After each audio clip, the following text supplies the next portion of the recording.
Mga This is kababayan, ito nga para po old ang Colony Street, ang tinaguriang pinakamatandang lansangan sa Pilipinas. Ito po ay matatagpuan sa Cebu City at ito po ay nagsisimula sa Mabini Street, dire-diretso po ng Pahina Central, dadaan ng Tabuan, dire-diretso hanggang sa Sipadilla sa Mambaling.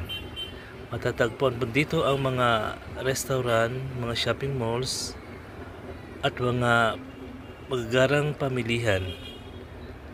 Ito po ay dinarayo ng mga turista kung sila ay napapadako dito sa Cebu City. At kung kayo ay mapapadako dito sa Cebu ay huwag niyong kalimutan na puntahan ang oldest street ng Pilipinas. Ito po ang Colon Street.